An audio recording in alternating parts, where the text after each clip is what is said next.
Every day, we are tested against our virtues. One of the virtues tested most often is temperance.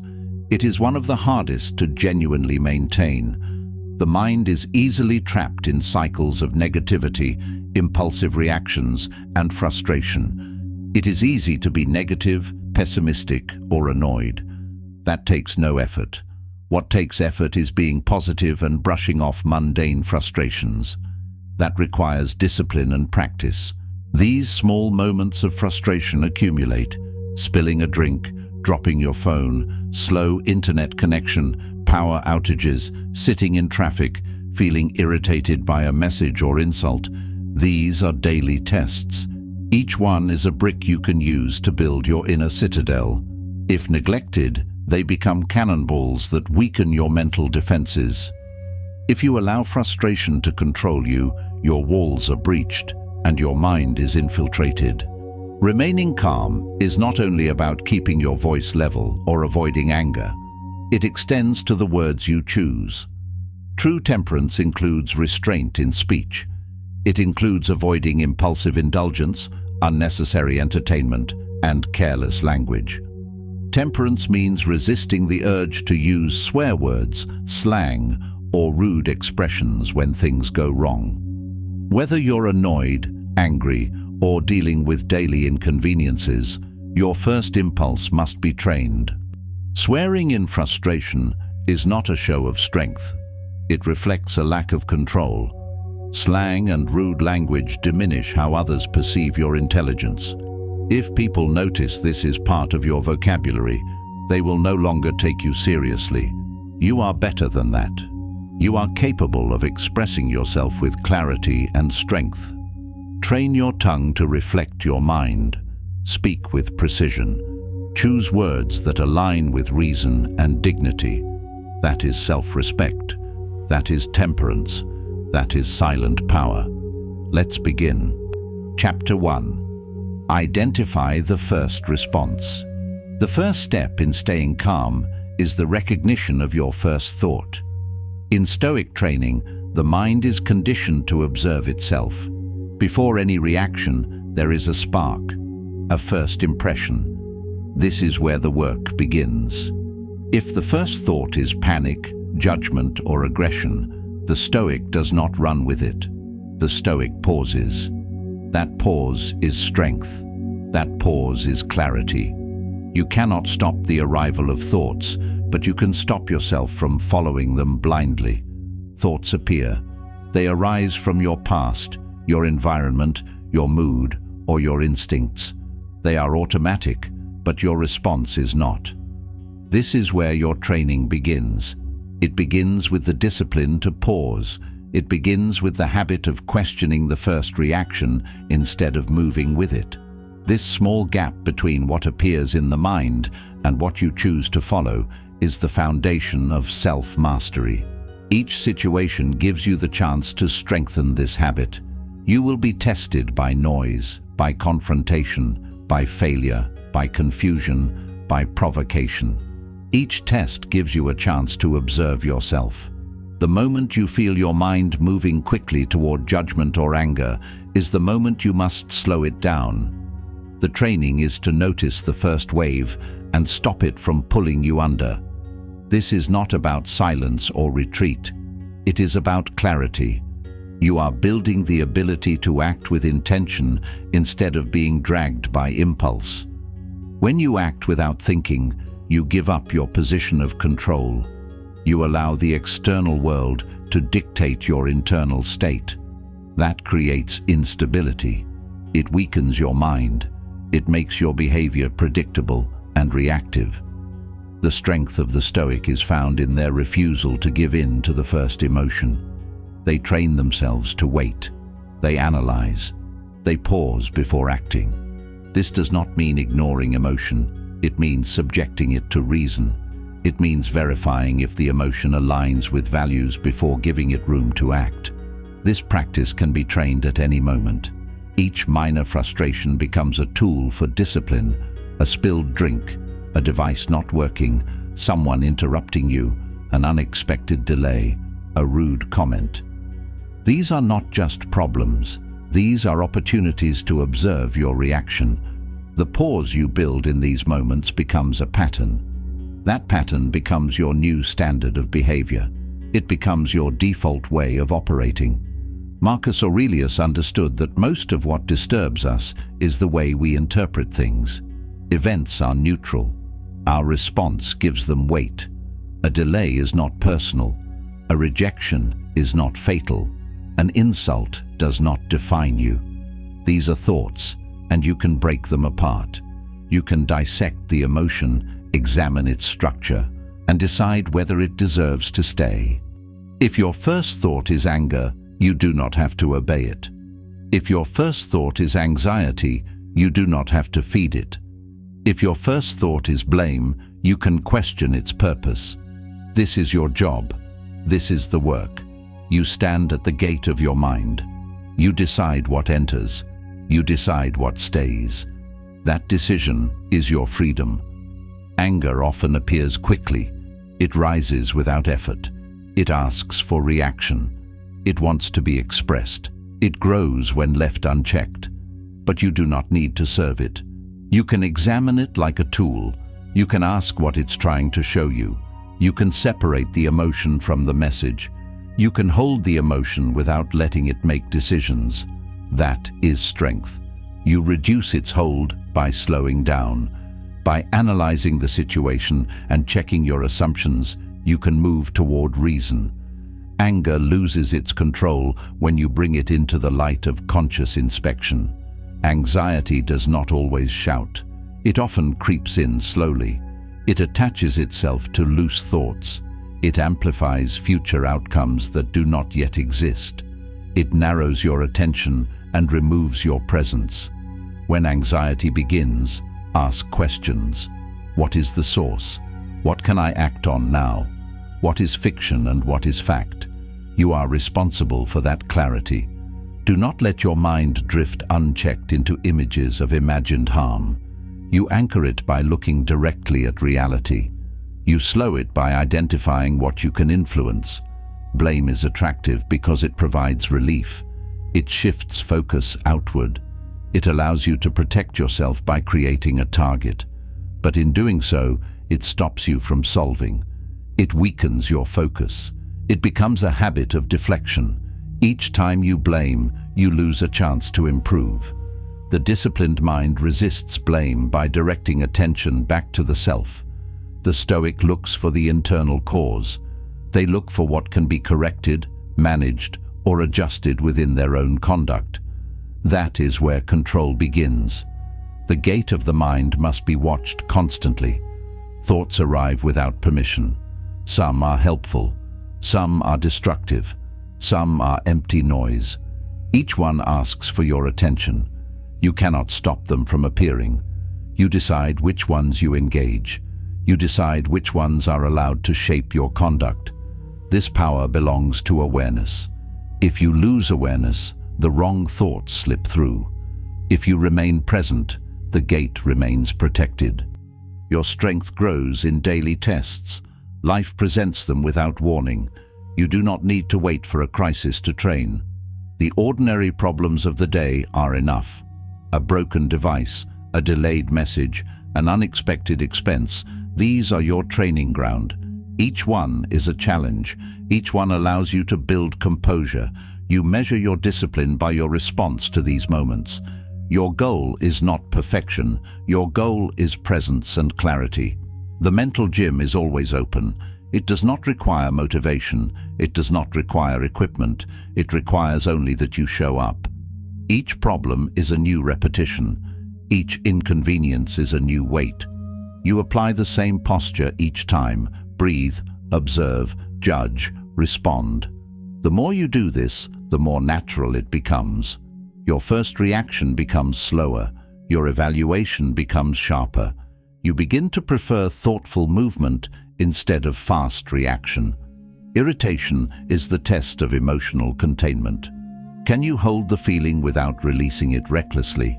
Can you sit with the emotion without feeding it? Confusion is the test of clarity.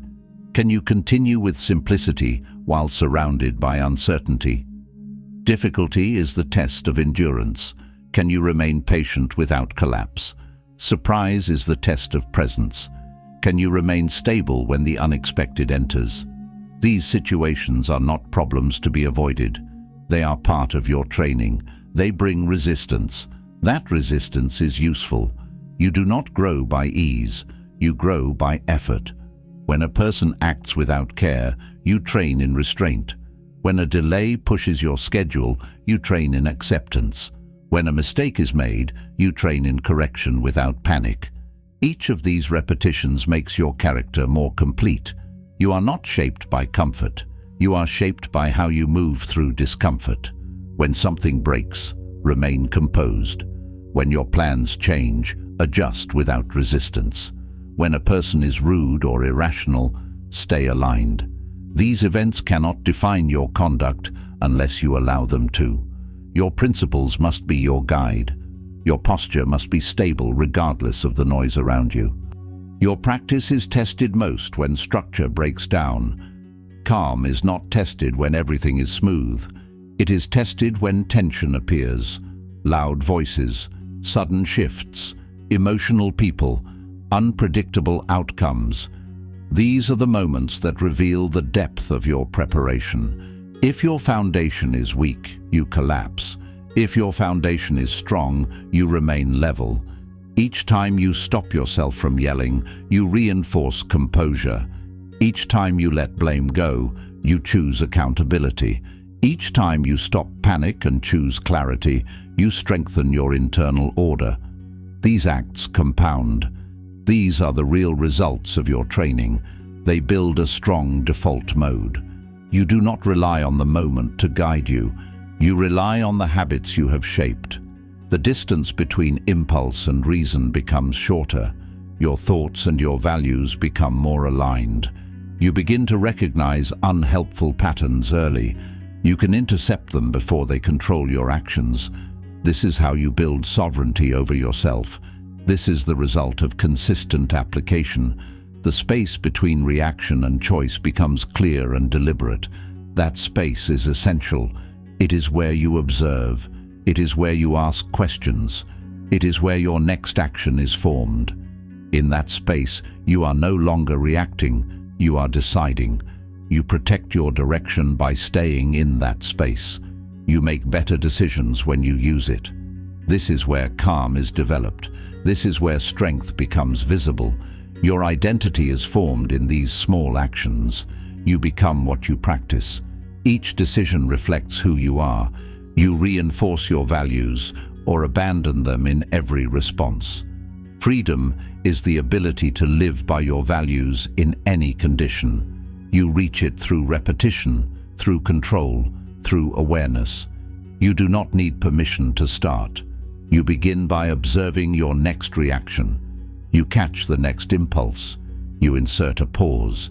You examine the situation. You judge clearly. Then you act with purpose.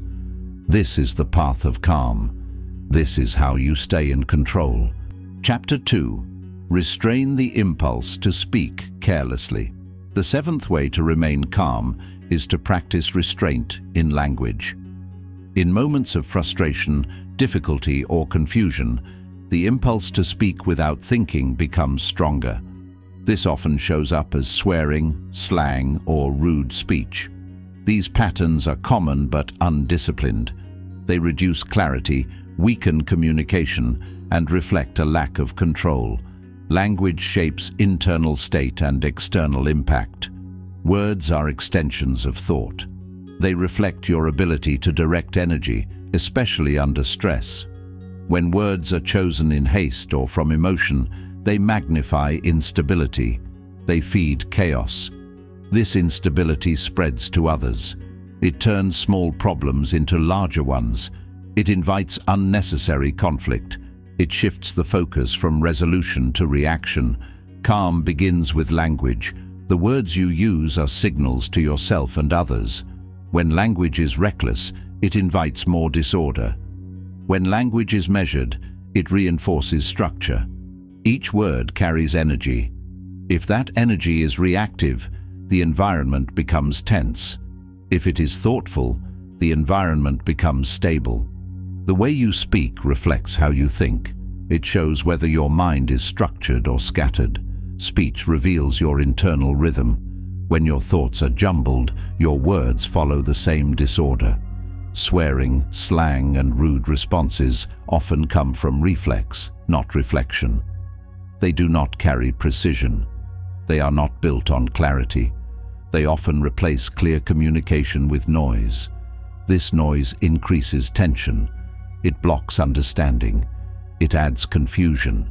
It removes the space needed for focus and intention. Stoicism values temperance. This includes how you speak under pressure. Speaking in anger or annoyance spreads that same energy. It keeps the emotional noise active. It gives power to the moment that disturbed you. The Stoic recognizes this and chooses silence or clarity instead. That choice reduces escalation. That choice creates order. That choice protects the mind from entering a downward spiral. Language becomes the first layer of self-control. It becomes a test of your commitment to your philosophy. Words influence decisions. They influence perception. When you curse at a problem, the emotion becomes the dominant force. When you describe the problem calmly, you create space for reason. You separate feeling from judgment. The language used affects how the brain processes the situation. Words are tools. Used carelessly, they break things. Used wisely, they repair them. This makes speech a tool of correction or destruction, depending on how it is used. Rude language may offer momentary release, but it weakens your posture. It builds instability. It creates a pattern of surrendering to the first impulse.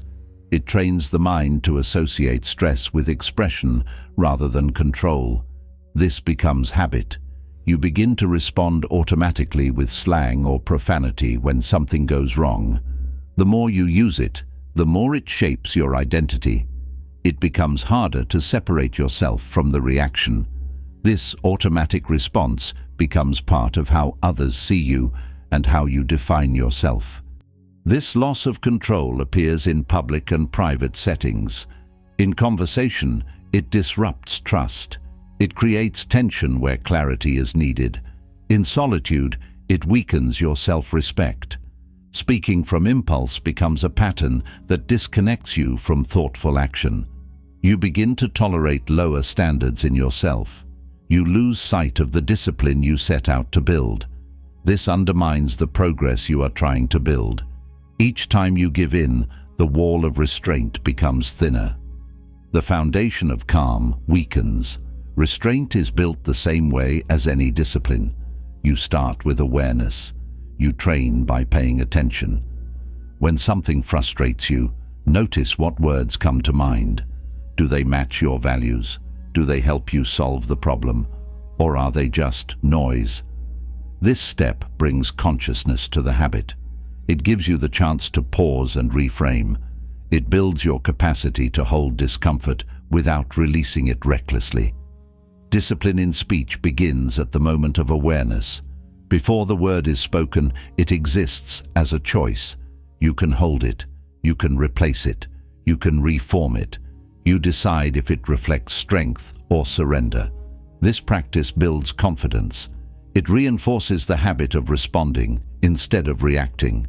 It shifts your identity from one shaped by impulse to one shaped by principle. The more you practice, the more natural it becomes. You can replace impulsive words with deliberate language. Speak in ways that reflect clarity and principle. Use words that carry direction. Avoid filler language that adds confusion. Avoid terms that reduce seriousness. Speak in a way that matches the person you are training to become. You are shaping character with every sentence. Each time you speak, you reinforce what you value. If you respond with thoughtless words, you reward emotional impulse.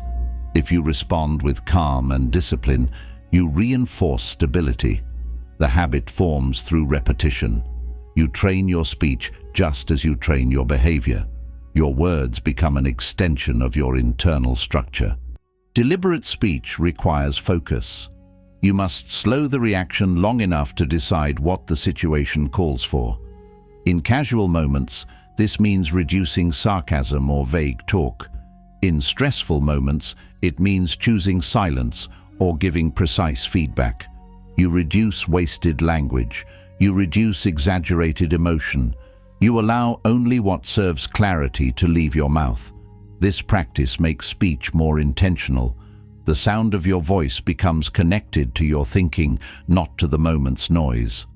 People begin to recognize that when you speak, there is reason behind it. They associate your presence with order. They respect the control it shows. This form of self-correction sharpens your thinking. When language is clean, thoughts become cleaner. Your expression becomes sharper. You begin to speak with more purpose.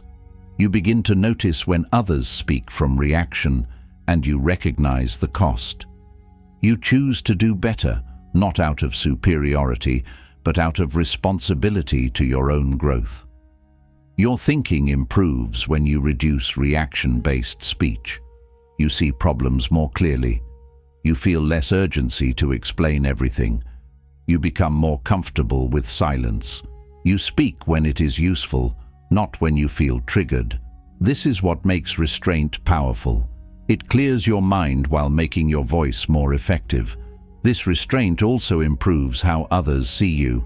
When you speak with calm, people listen differently. They hear control. They sense stability. You communicate discipline without needing to raise your voice. Your words carry weight because they are not thrown carelessly. This presence gives your speech authority. It creates trust without force. The people around you begin to adjust their own tone. They mirror your posture. You reduce the overall noise in a room by controlling the noise in yourself. This is influence. It happens without instruction. It happens through example. That is the strength of disciplined speech. In stressful environments, measured speech stands out. It cuts through noise. It commands attention without demanding it. You become someone others can trust to speak clearly under pressure. This is leadership. This is influence through restraint. It is the extension of internal order into public presence. You do not need to shout to be heard. You do not need to speak constantly to stay relevant. You create authority by choosing your words carefully. You create clarity by avoiding unnecessary explanations. People listen when your words are few, deliberate, and placed with intention. Restraint in language is a form of calm. It is a filter between emotion and action. It creates space for judgment. It reinforces the inner boundary between the self and the external world. This boundary protects your clarity. It keeps your presence intact. It ensures that your words are tools, not weapons. It ensures that what you say moves things forward instead of amplifying chaos. This boundary also protects your energy. You avoid emotional drain by reducing unnecessary conflict. You avoid verbal clutter that creates misunderstanding. You reduce the risk of regret after saying too much. Each filtered word saves energy and preserves focus. You train this like any other Stoic skill. You practice in quiet moments. You rehearse responses. You remind yourself that words define your presence. You hold back what does not serve your values. You let silence do the work when speech would cause more harm. You apply control where others waste energy. You protect your momentum by protecting your language. Practice includes writing. It includes reading your words back to yourself and asking if they serve your highest standard. It includes reviewing conversations and identifying where you could have said less or where you could have said more with better structure. This review builds awareness. Calm is preserved when speech is disciplined. The impulse to release frustration through language is strong, but with practice, that energy can be held. It can be redirected. It can be used to create focus instead of friction. This is the strength behind quiet speech. It is the reflection of a trained and prepared mind. It is a product of character, built in silence, expressed in restraint. Chapter 3. Protect your inner citadel. The Stoics spoke often of the inner citadel. It is the fortress within. Nothing can touch it unless you let it. No insult, no delay, no frustration has the power to enter unless you open the gate. This is the core of calm. To understand that your mind is sovereign, it belongs to you. You decide who or what enters. Epictetus taught that we are disturbed not by events, but by our judgment of them. When you protect your inner citadel, you apply this directly.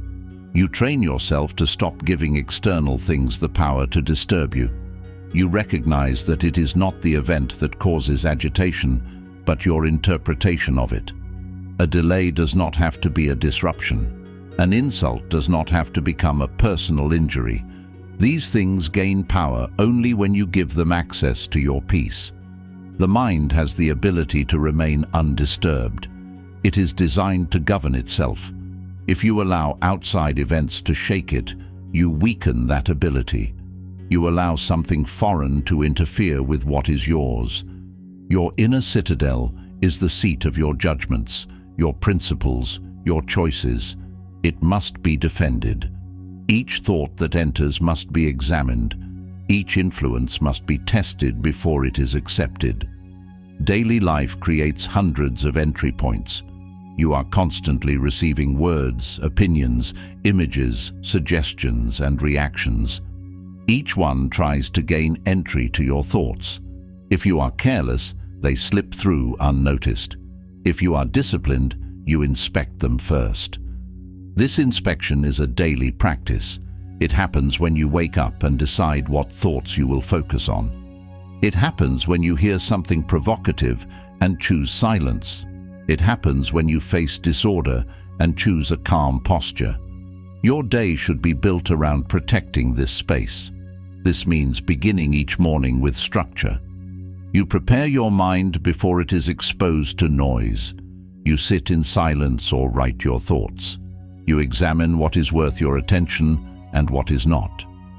You reduce access to things that weaken your clarity: loud news, irrelevant gossip, unnecessary scrolling, low-value entertainment. These weaken the wall around your mind. You also filter who you spend time with. Some people drain your energy. Some people speak carelessly, complain often, or criticize without reason. Exposure to these habits lowers your standard. You must limit access to such voices. This is not isolation. This is selective contact. You must protect the quality of your thinking by protecting the sources that influence it. Language plays a critical role in this defense. What you say to others is important. What you say to yourself is even more important. The language you use reflects what you believe. If you speak with defeat, you think in defeat. If you speak in anger, you keep the emotion alive. Your self-talk becomes the shape of your internal environment. You must train it. Speak with precision. Speak with direction. Casual negative language weakens the wall. Saying things like, "I can't handle this," or "this always happens to me," creates cracks. These cracks allow frustration, doubt, and resentment to grow. When you speak in terms of choice and principle, you reinforce the wall. Say things like, "I will act with discipline," or "This moment is mine to control." These statements build structure. This is not about forcing optimism. It is about speaking in terms of what you can control. It is about being accurate, stable, and constructive in your language. When you do this regularly, your language becomes a tool for defense. It becomes a weapon against chaos. You keep your citadel strong by reinforcing it with intelligent speech. Your language shapes your perception. The way you speak influences the way you interpret challenges. Speaking with clarity trains the mind to focus on clarity. Speaking with steadiness trains the mind to remain steady. When your language reflects measured thought, your actions become more deliberate. Calm thinking begins with calm speech.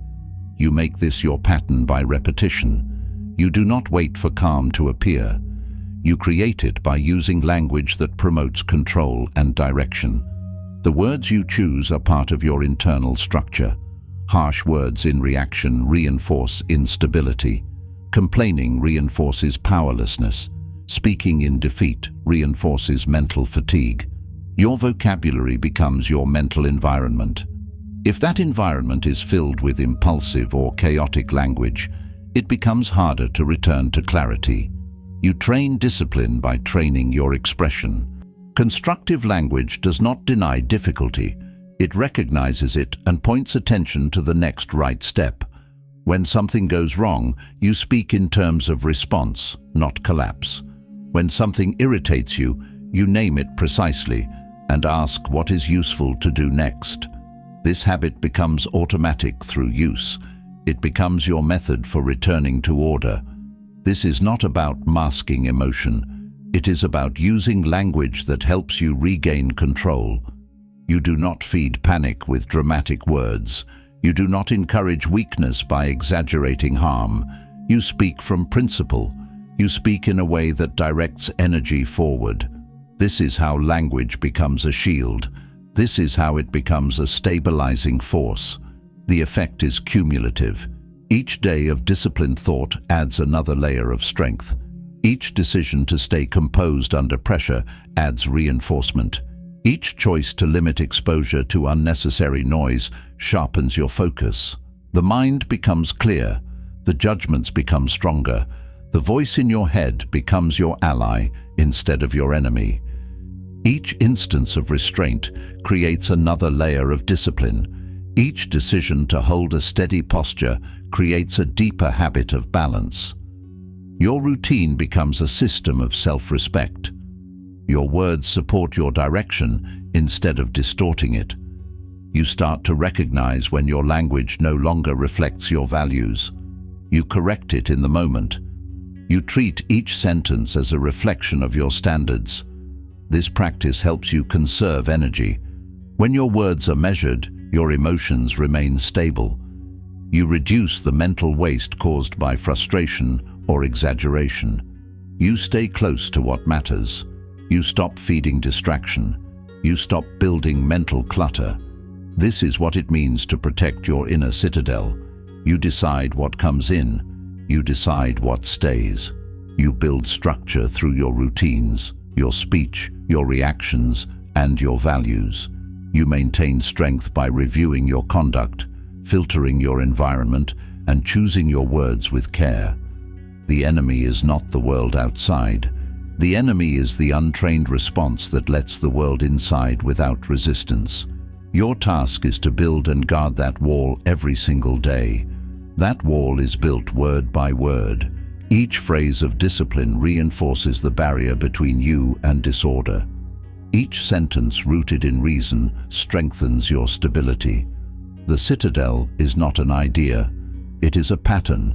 It is a system of boundaries maintained by attention and repeated effort. It is the product of consistency. The moment you stop guarding it, it begins to weaken. The moment you return to vigilance, it begins to strengthen again. You are the architect of your mental fortress. You are also its defender.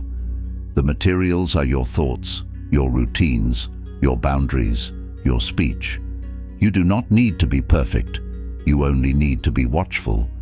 You return to your values when disrupted. You reset when distracted. You clear the space when it becomes cluttered. This is the process. This is the way you remain calm, centered, and in control of yourself. Chapter 4. Discipline the reaction. The fourth pillar of calm is the disciplined reaction. Once the stimulus appears and the emotion rises, your training determines what happens next. This is where practice matters most. In the moment of pressure, habit speaks first. If your habit is to rush, complain, or react with volume, that becomes your pattern. If your habit is to breathe, evaluate, and respond, that becomes your posture. Reaction is a conditioned event. Most people do not pause long enough to examine what they are about to do. They act on feeling rather than judgment. This is where the Stoic creates separation. The separation is the key. It allows the mind to slow the process, to notice the emotion, and to ask whether action is necessary or if stillness would serve better. This space does not appear by itself. It is cultivated through conscious repetition. Each time you pause before responding, you make this space larger. The Stoics taught that every emotion has a space before action. That space is where self-control is measured. The mind must be trained to expand that space. You discipline the reaction by reducing speed and increasing clarity. You do not add to confusion by matching it. You remove confusion by standing still and observing. Training for this discipline requires awareness during daily stress. If someone interrupts you, your reflex may be impatience. If someone criticizes you, your reflex may be defense. These are natural tendencies. The work is to override them with choice. The work is to observe the rise of the emotion and decide its role. You do not need to eliminate the emotion. You only need to direct it into action that aligns with principle. When someone disrespects you, your instinct may be to correct them immediately. But discipline means examining your motive. Do you seek to fix the situation or to protect your pride? If it is pride, let it pass. If it is principle, proceed with calm. When plans fall apart, your instinct may be frustration. But discipline asks, what still remains in your control? What is the next useful move? This skill is built in layers. You cannot expect to change the pattern in a single act. You work on it by setting standards, applying them in low-stakes situations, and reinforcing the right response, even when no one is watching. Discipline is repetition. You train it like a muscle. If your first instinct is still impulsive, that does not mean you have failed. It means the pattern is not yet replaced. You stay with the practice. The longer you stay with it, the more automatic the pause becomes. Discipline is built by rituals. You reflect on your day and identify where emotion slipped through. You rehearse future situations and visualize calm conduct. You wake up and remind yourself of the standards you serve. This repetition is what shapes your default behavior. The disciplined reaction is not loud, it is precise. You can support this discipline by reducing stimulation. Limit the constant feed of opinions and messages. Protect your time. Reduce the noise. The fewer unnecessary inputs you allow in, the more mental energy you preserve for high-pressure moments. This conservation strengthens your ability to respond instead of react. This also includes how you respond to yourself. If you make an error, do not follow it with blame or self-attack. Respond with correction. If you feel fear, do not let it drive decisions. Use it as information and proceed with clarity. Each disciplined reaction trains the nervous system to operate under control, not panic. Your nervous system records patterns. If you always yell when stressed, it will default to that. If you always breathe and focus, it will move toward that pattern instead. The body and mind align when given consistent feedback. You become a calmer person, not by trying to be calm, but by repeatedly acting in ways that reflect calmness under stress. Repetition reinforces the pathways your nervous system uses. When you respond with agitation, the body interprets that as the preferred method for stress management. It makes that pattern easier to repeat. If instead you respond with a pause and deliberate thought, the body begins to register that as a stable routine. That response becomes familiar. The nervous system begins to shift toward regulation instead of reactivity. This process is not emotional, it is biological. It follows exposure and practice. Small actions strengthen this pattern, pausing before speaking, choosing slower movements during pressure, keeping your voice steady when tension rises. These signals calm your body and reduce mental clutter. When the external world moves fast, you become slower inside. When the environment feels unstable, your posture becomes the steady point. You train this by managing how you walk, speak, listen, and think during normal days so you can carry it into stressful days. In moments of disorder, the disciplined mind becomes the stabilizer. People may look to you when things fall apart. Your calm becomes direction. Your silence becomes signal. Your focus becomes the anchor. This is the quiet leadership of the Stoic.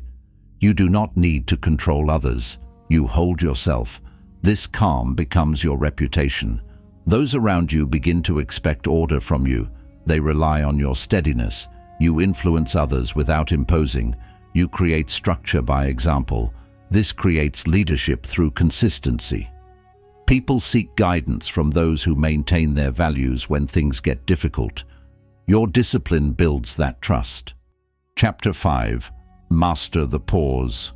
The fifth way to maintain calm is to master the pause. The pause is the space between emotion and action. It is the space that separates instinct from intention. Most people feel emotion and immediately move toward expression. They speak too quickly. They decide too early. They regret later. The pause is what prevents that cycle. The pause allows the mind to re-establish control before the body responds. The pause is not hesitation. It is a deliberate shift into awareness. It creates distance from the first impulse. It holds back words that are unfiltered. It protects the integrity of your next move. Most people do not develop this skill because they are not taught to value it. They associate speed with intelligence, volume with confidence, and reaction with power. But power begins where control begins, and control starts with the ability to delay your response until you have assessed it. The pause can be trained. It starts by creating small separations in simple conversations. When asked a question, wait a moment. When presented with criticism, listen fully before speaking. When you feel anger, hold it in your body and observe it before giving it shape. This small delay slows the reaction. It activates the mind. It stops the automatic loop of stimulus and response. This training requires repetition. The goal is to become comfortable with holding tension without releasing it immediately. Most reactions are attempts to escape discomfort. The pause teaches you to remain in that discomfort long enough to analyze it. When you do this regularly, your tolerance increases. You are less likely to respond out of instinct. You create a layer of judgment that sits between the trigger and your behavior. You can practice this in ordinary situations. When your phone rings, let it ring once before answering. When someone disagrees with you, listen to their full statement before deciding how to respond. When an emotion rises in the body, sit with it and examine its cause before acting on it.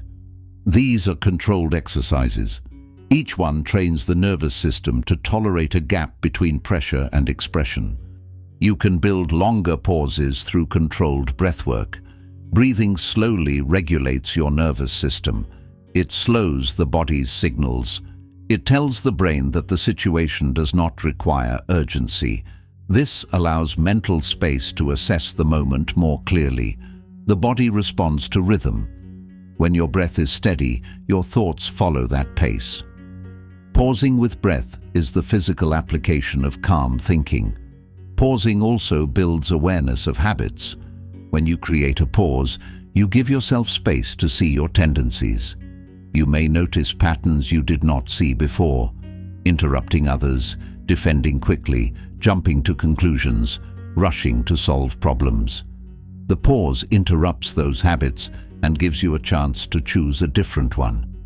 The Stoics understood that a pause is not inactivity, it is calculation, it is positioning. It is the moment when your values are checked against your options. This is how you gain control of speech. This is how you speak only when needed and only what is useful. It is how you train silence into your daily rhythm, not as absence, but as strategy. In Stoic practice, this pause is not a luxury, it is a necessity. Without it, there is no clarity. Without it, there is no room to apply principles. The pause is where intention is measured against reaction. The pause is where alignment is created between thought and behavior. Every application of the pause makes your next decision stronger. Silence is not emptiness. It is awareness. It is a mental reset. It provides space for evaluation. It creates a break in the loop of reaction. Most situations do not need immediate commentary.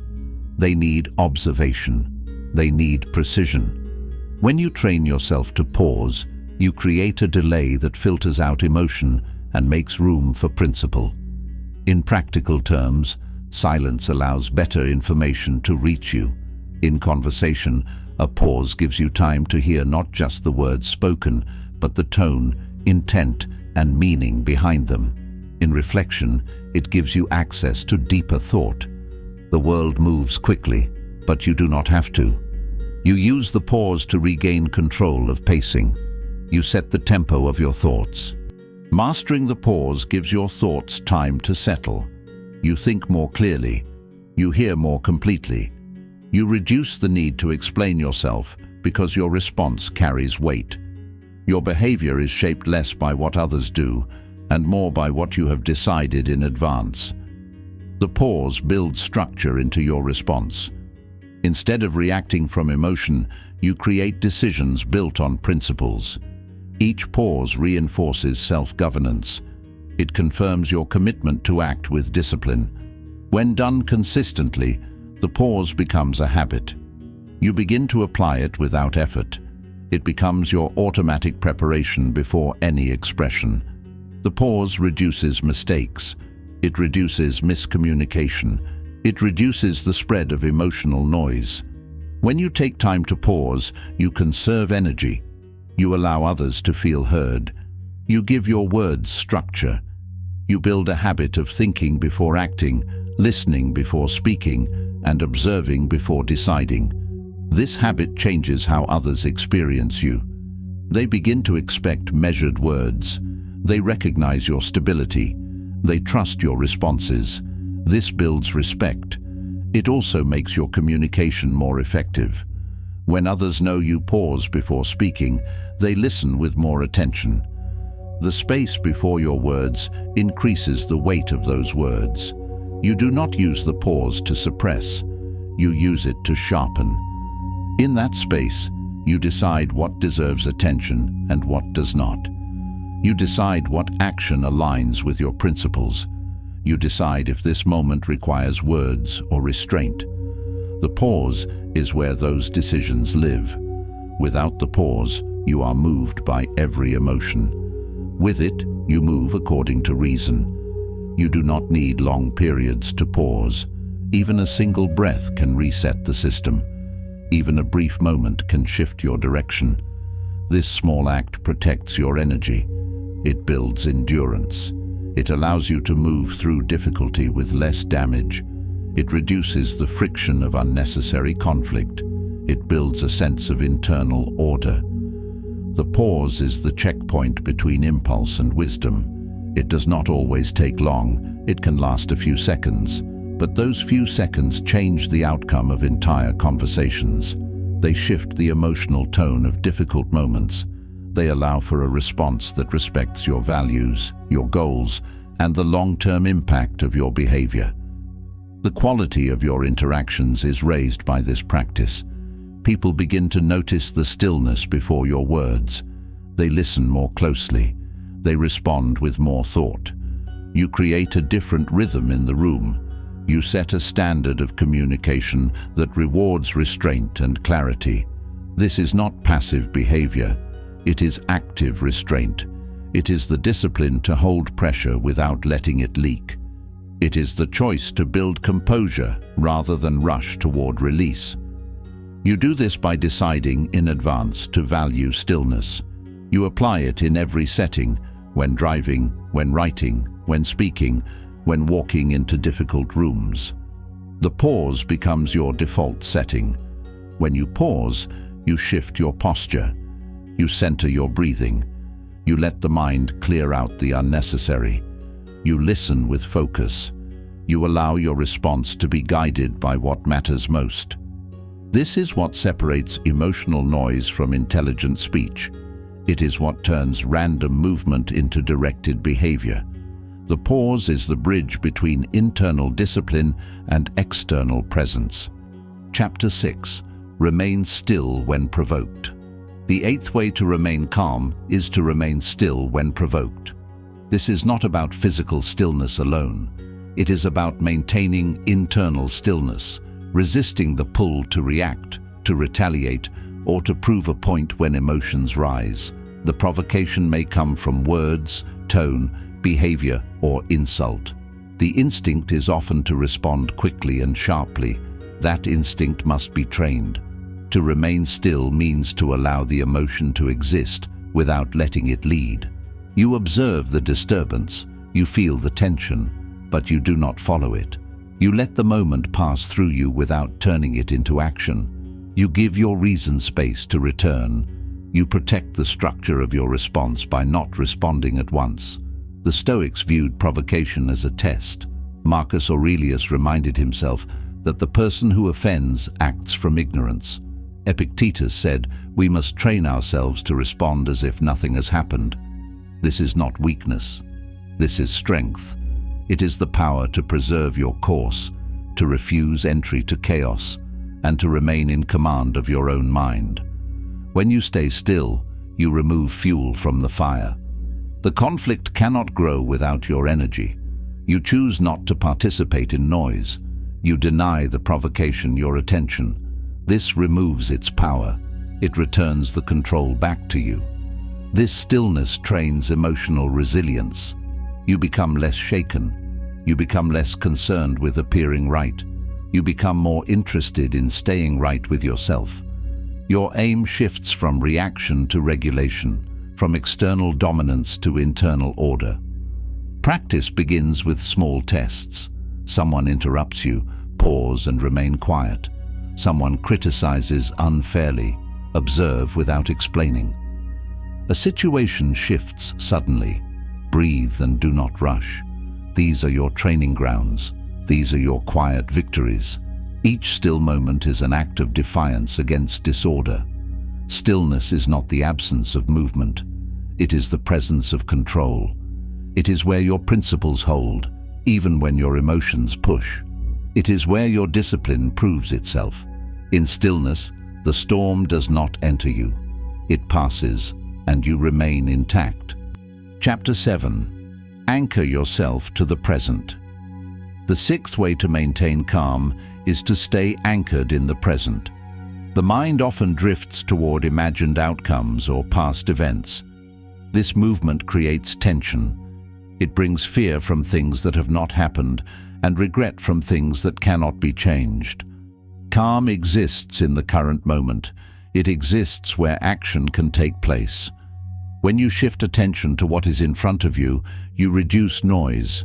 You simplify what must be done. You stop projecting failure or dwelling on mistakes.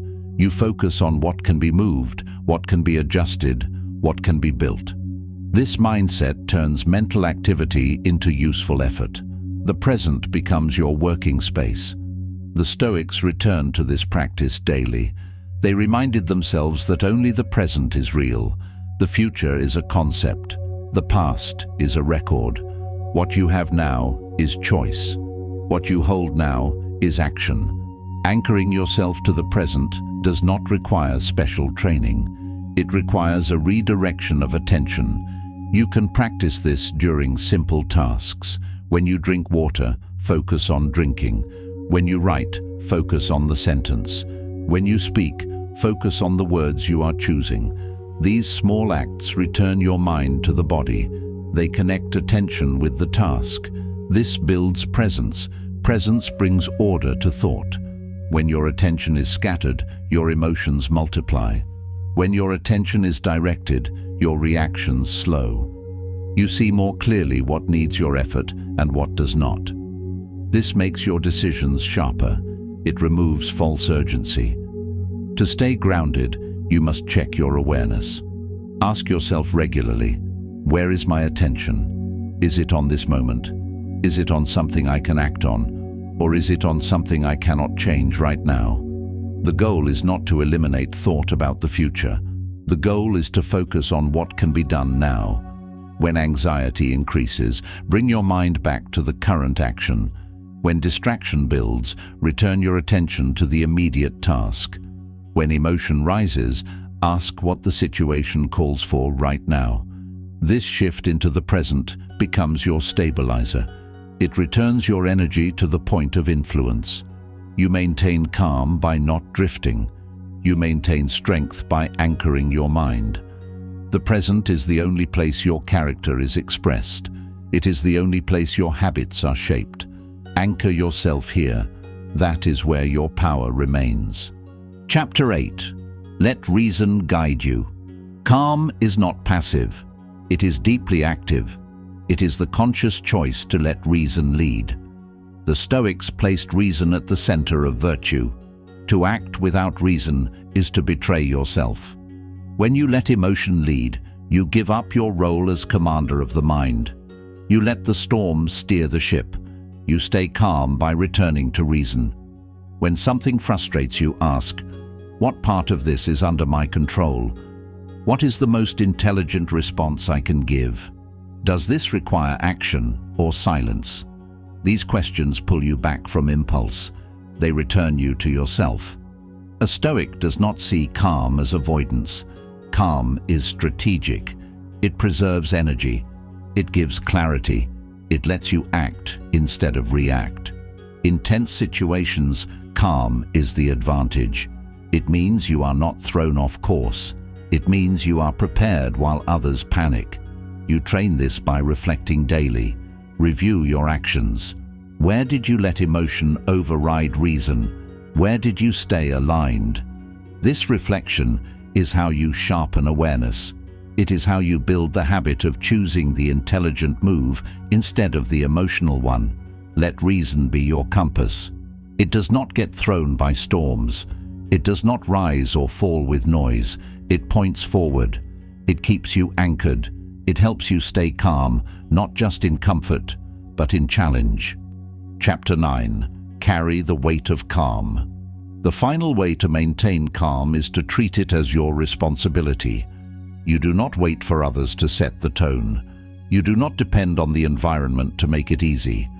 You carry the weight of calm into each room, each challenge, and each conversation. This is not always comfortable, but it is necessary if you are to lead yourself. Calm is not a passive trait. It is a form of active duty. It is the ability to hold stillness in motion, to hold reason in noise, and to hold structure in instability. It does not require that you feel nothing. It requires that you do not hand control to what you feel. You accept the pressure and you carry it with order. In this way, calm becomes a kind of armor. It is built with preparation, maintained through discipline, and expressed through action. It protects your clarity. It allows your values to remain visible, even in difficulty. You do not need permission to remain composed. You make that choice before difficulty appears. You begin your day with that decision. You remind yourself that calm is your duty. You practice it in your thoughts, your pace, your tone, and your choices. You carry it in how you listen and how you move. It is present in your posture, your speech, and your silence. You also carry calm for others. When they lose theirs, you offer yours. When others become chaotic, you remain steady.